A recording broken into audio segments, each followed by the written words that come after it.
السلام علیکم ورحمۃ اللہ وبرکاتہ۔ میں ہوں تحریم سرفراز اور آج کی نشست میں ہم سورۃ تکاثر پر ڈسکشن کریں گے۔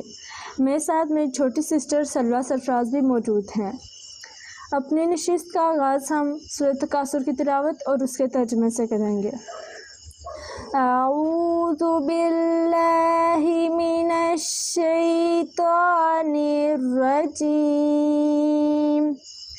بسم اللہ الرحمن الرحیم۔ الہاکم التکاثر حتی زرتم المقابر، کلا سوف تعلمون ثم کلا سوف تعلمون کلا لو تعلمون علم الیقین لترون الجحیم ثم لترونها عین الیقین ثم لتسألن یومئذ عن النعیم۔ ترجمہ: ایک دوسرے سے زیادہ بڑھ کر دنیا حاصل کرنے اور اس پر فخر کرنے کی دوڑ نے تمہیں غافل کر دیا ہے، یہاں تک کہ تم قبروں تک پہنچ گئے ہو۔ بہت جلد انسان کو اپنی غلطی کا احساس ہو جائے گا۔ خبردار، ہرگز نہیں، بہت جلد تمہیں معلوم ہو جائے گا۔ پھر سن لو، بہت جلد تمہیں معلوم ہو جائے گا۔ کاش کہ اگر تمہیں اس یقینی علم کے ذریعے اس روش کا انجام معلوم ہوتا تو تم ہرگز ایسا نہ کرتے۔ پھر تم ضرور جہنم کو دیکھ کر رہو گے، پھر تم یقیناً جہنم کو اپنی یقین کی آنکھ سے دیکھ لو گے۔ پھر اس دن تم سے تمام نعمتوں کے بارے میں سوال کیا جائے گا۔ صدقت یا رب العالمین۔ سورۃ تکاثر قیام مکہ کے دوسرے دور 4 تا 5 نبی میں اعلان عام کے بعد نازل ہوئی، جب قریش پر دنیا پرستی پر سخت تنقید کی گئی۔ اب ہم اپنے سوالات کا آغاز کرتے ہیں۔ السلام علیکم۔ اس سورت کی پہلی آیت ہے کہ الہاکم التکاثر۔ اس آیت کا ترجمہ یہ ہے کہ ایک دوسرے سے بڑھ کر زیادہ سے زیادہ دنیا حاصل کرنے اور اس پر فخر کرنے کی دوڑ نے تمہیں غافل کر دیا ہے۔ اب آپ ہمیں بتائیں کہ کن چیزوں کی کثرت کی خواہش کی وجہ سے جو انسان ہے وہ آخرت کے لیے جو ہے غافل ہو گیا۔ وعلیکم السلام ورحمۃ اللہ وبرکاتہ۔ سب سے پہلے تو آپ کا بہت بہت شکریہ۔ دیکھیں، یہ آیت ہے الہاکم التکاثر۔ الہاکم لفظ کے معنی ہے کہ اگر کسی شخص کو ایک بہت ضروری اور اہم کام دیا جائے اور وہ اس اہم کام کو چھوڑ کر کسی فضول اور غیر ضروری کام میں مبتلا ہو، تو اس چیز کو ہم عربی زبان میں الہاکم کا نام دیتے ہیں۔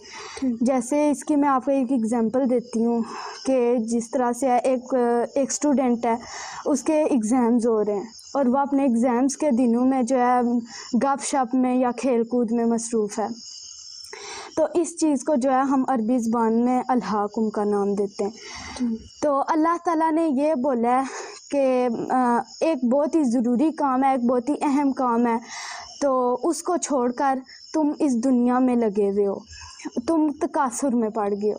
اب تکاثر کا مطلب ہے کثرت، یعنی زیادہ سے زیادہ دنیا حاصل کرنا اور زیادہ سے زیادہ دنیا کے لیے کوشش کرنا۔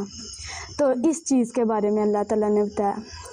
اچھا، اس کی میں آپ کو ایک اور ایگزامپل دیتی ہوں کہ مطلب اگر ہم اس دنیا میں یا اپنے ہم خاندان میں ہی دیکھ لیتے ہیں ہم کسی عورتوں کی مجلس میں بیٹھ رہے ہیں تو عورتیں کیا باتیں کریں گی؟ کپڑوں کی، جوتوں کی اور زیورات کی. جی اسی طرح ہی اگر مردوں کی ہم مجلس میں بیٹھتے ہیں تو وہ کیا باتیں کریں گے؟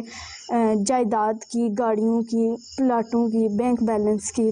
تو اس طرح سے ہے کہ اس بات سے ثابت ہوتا ہے کہ انسان چاہے مسلم ہو یا غیر مسلم ہو، وہ اس دنیا کے لیے صرف کوشش کرتا ہے اور وہ اپنی آخرت کے لیے بالکل کوشش نہیں کرتا. تو اللہ تعالیٰ کہتے ہیں کہ ایک بہت ہی ضروری کام ہے، اور وہ ضروری کام کیا ہے وہ اللہ تعالیٰ نے ہمیں سورہ العصر میں بھی بتایا ہے کہ وہ ضروری کام ہے ایمان لانا، اعمال صالح کرنا، دوسروں کو حق بات کی نصیحت کرنا اور صبر کی تلقین کرنا. تو اللہ تعالیٰ کہتے ہیں کہ ایک بہت ہی ضروری کام ہے جس کو چھوڑ کر تم صرف اس دنیا کے لیے کوشش کرتے ہو اور تم اس سے بالکل غافل ہو گئے ہو اور اپنی آخرت کو بالکل بھول گئے ہو. جی اب اس صورت کی آیت نمبر 2 ہے کہ حتی زرتم المقابر، یعنی کہ یہاں تک کہ تم قبروں تک پہنچ گئے ہو. آپ اس بات کی وضاحت کریں کہ قبروں تک پہنچ جانے سے کیا مراد ہے؟ دیکھیں، قبروں تک پہنچ جانے سے مراد ہے کہ بندہ جو ہے وہ بوڑھا ہو جاتا ہے. جیسے اردو میں ہمارے پاس ایک محاورہ ہے کہ قبر میں پاؤں لٹکے ہوئے، تو ہم کہتے ہیں کہ فلاں بندے کے قبر میں پاؤں لٹکے ہوئے یا اس طرح سے ہے. تو اللہ تعالیٰ یہاں پہ یہ کہتے ہیں کہ انسان موت کے قریب آ جاتا ہے، انسان کا آخری ٹائم چل رہا ہوتا ہے، لیکن انسان کو یہی ہوتی ہے کہ زیادہ سے زیادہ دنیا جمع کر لی جائے، زیادہ سے زیادہ جائیداد جمع کریں، زیادہ سے زیادہ دولت جمع کر لیں، زیادہ سے زیادہ زیورات یا اس طرح کی چیزیں جمع کر لیں. اور ایک انسان کی جو پوری جوانی ہے نا وہ اسی کام میں گزر جاتی ہے، اور پھر جس کام میں جوانی گزری ہوتی ہے اسی کام میں پھر بڑھاپا بھی گزرتا ہے. تو اللہ تعالیٰ کا اس آیت میں اللہ تعالیٰ کہتے ہیں کہ انسان موت کے وقت بھی جو ہے وہ اس دنیا کے لیے کوشش کر رہا ہوتا ہے اور اپنی آخرت کو بالکل بھول کے، اس سے بالکل غافل ہو کے صرف اس دنیا کے لیے کوشش کرتا ہے، اور جب اسے یہ دنیا حاصل ہو جاتی ہے اس پہ زیادہ سے زیادہ فخر کرتا ہے اور اس کے اوپر زیادہ سے زیادہ غرور کرتا ہے. اب اس صورت کی آیت نمبر 3 اور 4 ہیں کلا سوف تعلمون ثم کلا سوف تعلمون. جی، ان کا ترجمہ یہ ہے کہ بہت جلد انسان کو اپنی غلطی کا احساس ہو جائے گا، پھر سن لو تمہیں بہت جلد اس معلوم ہو جائے گا، تمہیں ضرور معلوم ہو جائے گا. اب آپ ہمیں اس بارے میں بتائیں کہ انسان کو بہت جلد اپنی غلطی کا احساس کیسے ہو جائے گا؟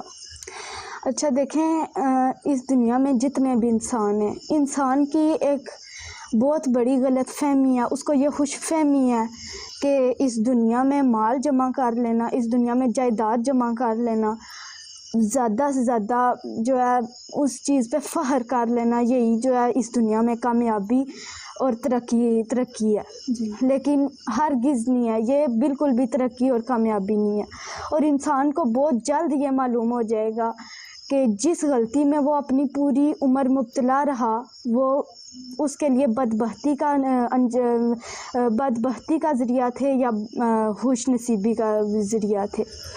تو یہی ہے کہ یہاں پہ اللہ تعالیٰ بتاتے ہیں کہ ان قریب کا ورڈ یہاں پہ یوز ہوا ہے. تو ان قریب سے یہاں پہ کیا مراد ہے؟ ان قریب سے مراد یہاں پہ قیامت بھی ہو سکتی ہے، اور ان قریب سے مراد یہاں پہ موت بھی ہو سکتی ہے. تو مرتے ہی انسان پہ یہ بات کھل جائے گی کہ جس غلطی میں وہ پوری عمر مبتلا رہا وہ اس کے لیے اس نے اپنے لیے جہنم کما لیا اور وہ اس کے لیے بہت ہی بدبختی کا ذریعہ تھی.